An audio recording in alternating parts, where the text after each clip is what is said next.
podcast Angkot menemani setiap hari di jalan ini. Informasi mengalir bebas bersama Taufik Sagwanto. Teman-teman saling sapa, podcast saling sapa, jalan-jalan edisi podcast Angkot. Sekalinya ngangkot kita bertemu dengan sosok yang luar biasa, menginspirasi. Langsung saja kita sambut the one and only Mr. Benny Ibrahim. Wah, selamat datang Om. Apa kabar Om? Kabar baik, alhamdulillah. Alhamdulillah. Salah satu pewaris yang intens di Rumah Budaya. Oh ya, pasti. Ratna. Pengelola Beliau. Salah satu pewaris dari karya-karya luar biasanya penulis Mbak Ratna Indaswari Ibrahim. Jadi RBR ini kalau nggak salah tanggal 24 Agustus ini mau yang 1 tahun. 1 tahun. Jadi kalau kita tarik lagi, jadi masa lalu itu di rumahnya Mbak Ratna ini, itu berdiri tahun berapa sih Om? 19 berapa Om? 1914 itu rumah. Ya. Itu pertama kali dan dibeli sama orang tua saya itu tahun 1959. Oke, jadi rumah itu 1914 ya, pertama kali dibangun. Iya. Dan itu nggak jauh sama Malang ya? Ya memang pas ulang tahun Malang. Pas ulang tahun Malang. Pas hari lahirnya Malang lah. Ya. Gitu. Jadi rumah itu jadi istimewa karena selain Mbak Ratna ini penulis yang produktif, di situ mulai dulu tempat mangkalnya macam-macam orang ya Om ya? Ya, karena dari kakak-kakak saya semua punya komunitas. Oh, memang suka ngumpul-ngumpul ya? Dan memang tempat ngepost di rumah. Oke. Terus memang di situ sebetulnya saya mau bicara sebelumnya, memang adik Mbak Ratna ada satu lagi yang Nani Mirna. Yang ini ya Om ya? Yang Seni rupa gerakan seni baru. rupa. Gerakan baru. Oh, gerakan baru. Jadi Ya, biasa, ya. Jadi itu pelukis. Penulis ini perupa sama pelukis ya? Di rumah itu. Gitu. Oke, punya komunitas sendiri. Punya komunitas sendiri dan saya nomor 10, adik-adik saya 9, semua 9 punya komunitas kan. Dan saya pupuk bawang, akhirnya juga punya komunitas semua. Iya, akhirnya diwarisi teman-teman komunitasnya itu sekarang. Sebelumnya Om dulu kan ya fotografer juga ya Om ya? Iya, saya pernah di Femina Group. Femina Group itu pusat latihan kerja saya yang pertama kali. Oke, saya tahu banget Femina Group itu karena saya kuliah, saya ditarik sama Ibu Pia Alisabana. Itu Ibu Pia Alisabana ini juga keluarga penulis, keturunan dari Sultan Takdir Alisabana. Layar terkembang ya Om ya? Ya, begitu terus saya mulailah menjadi pertama kali ya wartawan biasa, lama-lama ya jadi fotografer in-house ya. In-house. Jadi harus bisa semua, mulai foto ABCD sampai mulai foto artis sampai foto makanan. Sampai foto barang mati ya Om ya. Tapi seru itu, seru. Jadi bukan berarti beliau tidak sebagai penulis atau seniman terus beliau kosong, enggak. Beliau ini juga seorang fotografer yang itu juga butuh sense of art ya. Terus zaman dulu waktu Mbak Ratna ada sama sekarang bedanya apa Om? Kalau zaman dulu Mbak Ratna masih ada, rumah itu selalu penuh. Lebih penuh dari sekarang ya? Penuh dari sekarang. Karena ya gitulah, memang keluarga kami itu selalu mementingkan teman. Karena teman itu, orang tua saya bilang bahwa satu teman itu aset bagi kami. Oke. Jadi ini pelajaran buat generasi sekarang. Ya, berarti satu teman adalah aset buat. Ya, itu jadi. Wah, luar biasa. Jadi kita, nah di samping itu kita tidak memandang status macam-macam. Ya makanya temennya macam-macam. Ada aktivis, pengangguran, preman. Dan kita tidak pernah menanyakan agama. Agamamu apa? Itu tidak ada dari dulu. Tidak ada. Makanya teman itu aset. Pada aset, dan saya diterapkan orang tua saya ke anak-anaknya sampai sekarang. Jadi ya gitu, jadi kayak teman itu kayak multi level, dari satu ke satu, akhirnya itu kan aset juga. Betul. modal. 1 tahun ini Om, yang membuat 1 tahun ini ketika kata Om kan sekarang generasi sekarang beda ya Om ya, memandang Rumah Budaya Ratna itu kalau anak Gen Z apa Om? Ya selama setahun ini Jadi kafe baca ya Om ya? jadi mereka suatu hal kebanggaan bisa ke Rumah Budaya Ratna. Jadi sebagai tempat acuan update. Jadi kalau nggak ke Rumah Budaya Ratna belum gaul, belum gaul. Biarpun hanya didatang ke Rumah Budaya Ratna cuma selfie dengan membawa buku, ngopi, ngobrol-ngobrol nggak apa-apa. Nggak apa-apa, awalnya kan selfie yang dulu. penting dia coba baca judul buku. Ya, Seenggaknya ya, dia ya. biarpun selfie kan bawa buku, sudah baca buku. Ya, Nah ya, itulah ya, ya. meliterasikan kaum Gen Z gitu loh. Ya kalau sekalian dia main HP 99%, 1%-nya Mulai baca buku lagi. baca judul pun nggak apa-apa. Jadi Om Benny sangat memaklumi sekali karena memang sudah kalah sama teknologi dan zaman berubah Om ya. Ya, karena- Tapi percayalah teman-teman bahwa sekarang literasi-literasi yang sudah digitalisasi itu bahkan dibalikkan jadi buku lagi sekarang dan mulai dibaca karena memang secanggih apapun teknologi itu tidak mampu menggantikan ya buku ya Om ya. Karena ya kalau saya pikir buku itu ada energi gitu loh. Oke. Energi yang baru. Jadi karena Oke, penulis oke. kan membutuhkan energi sama. Kalau Oh, dia iya, ya iya, kayak iya. kita dengerin radio kalau nggak cocok frekuensinya ya kita ganti lagu. Tapi kalau buku itu cocok sama kaum Gen Z dia akan membaca. Iya. Satu Iya. frekuensi. Kita sih Jadi yang ditulis pakai media digital bisa jadi nggak nyampe ya Om ya? nggak nyampe karena nggak Energinya beda ya Om ya? nadanya lah ya kan. Ya kita kalau Iya, pembacaan iya. digital kalau nggak cocok ya kita scroll lagi lah gitu. Kita cari yang lain Iya, yang iya, satu iya, frekuensi iya, sama iya, kita. iya, Nah iya. itu kebanyakan Gen Z seperti itu gitu ya. Saya anggap Gen Z ini karena saya berpengalaman, saya bekerja di majalah remaja pada waktu itu. Oh iya. Saya Iya. majalah gadis, Nona, saya dulu saya kerja dan saya anggap RBN ini suatu media kayak gitu sekarang kayak majalah Kayak itu gadis ya, dan cuman- majalah Nona. Cuma Iya, medianya iya, lain. iya. Jadi Bedanya ini dalam bentuk sebuah rumah budaya ya Om ya. ya jadi begitu. Jadi harus mengikuti pemikiran, memaklumi mereka gitu ya Om ya. Jadi kita ngayomi. Tapi ya saya senang karena ya itulah kehidupan saya dari dulu memang kumpul-kumpul aja sama anak-anak kayak Iya, pengalaman saya waktu masih kerja di Ya kita nggak bahas yang datang selfie terus pulang ya Om ya. Ya, nggak apa-apa. Atau ngopi terus pulang ya nggak apa-apa katanya. Biarin aja. Tapi mulai ada yang lebih serius nggak dari itu sekarang Om? Sebetulnya kalau saya lihat dari pengunjung kami itu satu hari itu 30 orang Ya. Gen Z. Jadi yang baca serius itu sekitar ya 10.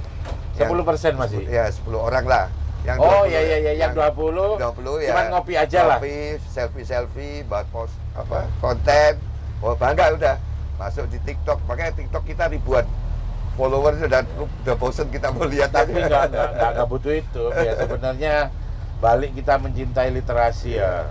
Karena ya seperti tadi Om ya. Kalau buku itu pertama memang nggak ada nggak ada energi, nah, tapi makin dibaca dia makin nyatu ya Om ya. Iya. Apalagi dibaca 2 kali, 3 kali dan sebenarnya pemahaman yang kita dapat dari buku itu beda dengan pemahaman yang kita dapat dari rangkuman-rangkuman scroll video pendek atau informasi pendek. Pasti jauh. Jadi ya sama kalau kita ya dengerin radio kan kita dengerin ujungnya aja. Kadang-kadang kita pengen dengerin awalnya lagi gitu loh. Oh, iya, Ya, jadi iya. ada Iya, iya. buntutnya. Tapi kalau saya rasa buku bagi mereka biarpun dia hanya baca judulnya, tapi kebanyakan mereka akan kebanyakan datang lagi karena mereka waktu memangnya datang hanya buku baca 3 halaman, tapi biasanya akan datang lagi untuk menyelesaikan 1 bab. Seperti itu yang saya tahu. Mulai kayak gitu Om ya. Iya, jadi karena saya tahu teman-teman anak-anak yang datang ke RBN itu ada Ketika sudah baca lebih dari 1 bab, ada nggak yang langsung nemuin terus kemudian nanya lebih dalam tentang tulisan Mbak Ratna? Umpamanya, ada pernah nggak? Oh sering, sekali. Gimana Om? Jadi Cerita dong. umpamanya dia kebanyakan kalau karya Bu Ratna kan masalah perempuan. Ya, Nah, sosial ya. kebanyakan pembaca mereka anak-anak Gen Z yang perempuan. Jadi mereka tuh lebih seneng ya. Jadi maksudnya karena saya tahu karangan Bu Ratna itu kan masalah yang tidak dikarang, tapi masalah sehari-hari yang observasi dari yang ada di sekitarnya Mbak Iya, Ratna pada betul, waktu betul, itu. betul, Jadi betul. tidak mengarang, tidak seperti pelajaran mengarang. Jadi apa yang ada ya itu ditulis. Jadi Dan yang namanya kehidupan itu kan tetap muter aja ya Om ya. Ya, Pasti ya. sekarang realitanya realita. sama aja ya. Jadi makanya kalau kita mau kebanyakan kaum Gen Z kan ya kalau datang ngobrol ya seenggaknya gibah-gibah dikit. Nah itu juga ada di novel-novel Mbak Ratna juga ada seperti itu. Nah gibah-gibah itu sebagai acuannya Mbak Ratna untuk Asik ya. membuat suatu tulisan. Ada nggak teman-teman yang ngerasa kesindir? Kok ini bab ini bahas aku sih, ada nggak sih? Oh itu sudah banyak sekali. Banyak sekali. Itu pun pertama kali teman saya namanya Jenar Maisa Ayu. Jenar Maisa Ayu Ayu, ini Sumanjaya. Sumanjaya, anaknya Anaknya. Wong Aksan ya. Wong Aksan. Jadi Kakaknya Wong sekarang Aksan. jadi bintang film ya. Yes. Saudara. Itu teman saya dekat dulu dan dia selalu curhat sama saya masalah. Dan akhirnya jadi curhat itu saya sampaikan ke kakak saya. Sama kakak saya dibuat satu cerpen namanya Maisa. Nah dia membaca, marah dia loh. Ini akhirnya Jenar dengan dia bersahabat dan akhirnya Jenar sekarang juga seorang penulis dan macam-macam. akhirnya menginspirasi Jenar Maisa Ayu untuk menulis ya. Ya akhirnya ya Luar Jenar biasa. akhirnya belajar dengan Luar biasa, penulis-penulis. luar biasa. Nah itu gara-gara saya dulu. Marahnya Jenar sama saya gimana pada waktu itu karena kehidupan pribadinya dia curhat-curhat. Dan curhatnya itu saya kasihkan ke Mbak Ratna. Mbak Ratna dibuatlah suatu cerpen namanya Namaku Asik ya?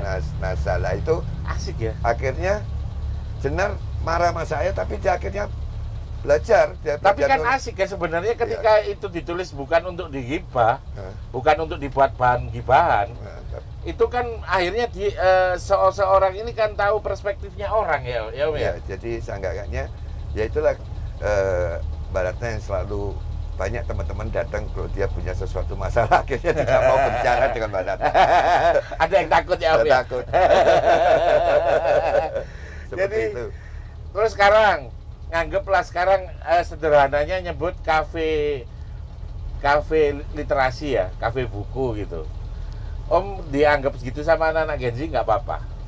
Ya nggak apa-apa itu saya biasa aja tapi karena saya sudah biasa Cuma tempat ngadep- ngopi aja ya. Ya, tapi kebanyakan sekarang ya mereka datang dan membaca buku. Nah, mereka ada titik optimal yang kadang-kadang bosan ya mereka akhirnya bercanda gitu. Oke, tapi nggak apa-apa Nggak itu. apa-apa itu hak mereka. Itu asik aja. Asik aja. Yang paling mereka suka ketika mereka kopi atau coklat atau apa yang paling Ya, kalau yang, menemani mereka baca buku? ya mereka kalau yang laki perempuan ya kadang-kadang ya coklat. Tapi ada juga yang suka teh tubruk, kopi tubruk tubruk juga ya. ada.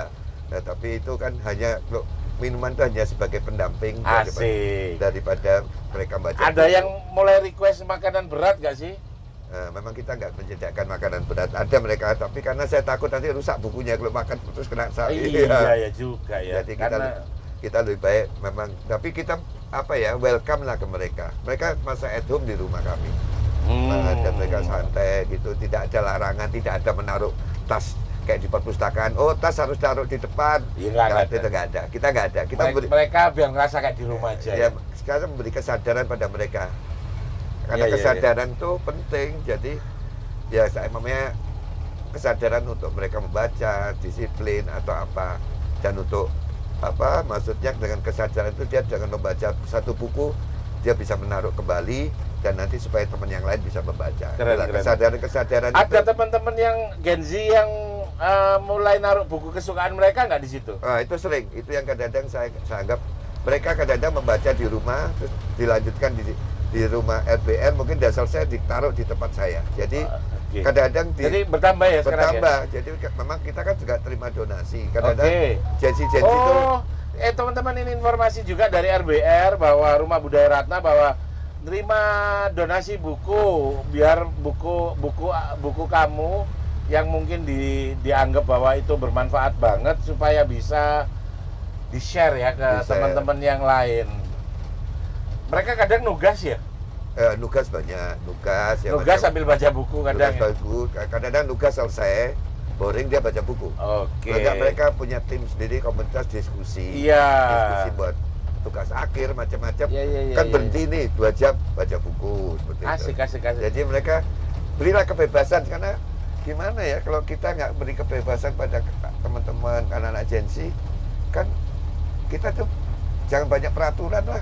Peraturan itu ya udah lakukan sendiri aja gitu loh. Iya. Yang penting kesadaran kok sebetulnya. Mereka lama-lama punya kesadaran ya. Iya awal. Jadi kita mupuk kesadaran. Jadi mereka akan disiplin sendiri nggak usah dikasih tahu kok sebetulnya udah biasa. Harapannya nih paling sederhana minimal di 1 tahun Rumah Budaya Ratna ini apa pengennya Om Benny? Saya kepingin ya untuk selanjutnya memang kita sering adakan event Ya. karena Rumah Budaya Ratna itu kita punya prinsip midpoint pada Midpoint. seniman dan budaya, Bro. Iya. Jadi teman-teman Gen Z yang kadang-kadang sekarang saya nggak tahu ternyata pembaca kami ternyata bisa main keroncong, ternyata pemain ini bisa baca puisi. Nah itu kita pentaskan. Itu boleh ya? Oh boleh, karena kita punya. Oh jadi ini juga info teman-teman dari Om Benny bahwa di Rumah Budaya Ratna mau apapun ininya, mau apapun istilahnya apa ya, apa kemampuannya, punya talenta apa bisa difasilitasi. Ya termasuk ya mamanya senang baca puisi, kita adakan Kasih. puisi menjadi komika, kita siapkan harinya, mau nyanyi kita siapkan harinya juga ada, dan itu sudah kita program untuk selanjutnya. Dan kepingin kalian-kalian yang punya teman-temannya punya talenta ya ayo gabung sama kita, karena kita kan midpoint, yang senior juga sering datang ke tempat kita kan bisa nanti diandalkan. Kolaborasi ya. Kolaborasi. Jadi ini Rumah Budaya Ratna juga selain donasi buku juga teman-teman yang punya talenta apapun yang ingin unjuk gigi, ya kan? Yang ingin mengapresiasi kemampuannya difasilitasi di Rumah Budaya Ratna. Mungkin ada pesan Om buat teman-teman Om? Ya pesan saya cuma pengen ya kita adalah lebih kreatif dan RBR siap memfasilitasi. Dan kita terakhir no charge. Hah? Tidak ada cat tidak ada. Kita tahu lah. Saya juga pernah mahasiswa bagaimana dulu. Iya, siap. Keren luar biasa. Ya, terima kasih untuk yang memfasilitasi juga kami untuk masih bisa podcast di podcast Angkot Saling Sapa Jalan-Jalan. Semoga tayangan ini bermanfaat dan Om Benny memfasilitasi sekali apa yang ada di Rumah Budaya Ratna semaksimal mungkin kembali pada teman-teman pecinta literasi, bisa jadi midpointnya teman-teman yang punya talenta macam-macam untuk berekspresi. Ya, sekali lagi semoga tayangan bermanfaat. Wassalamualaikum warahmatullahi wabarakatuh.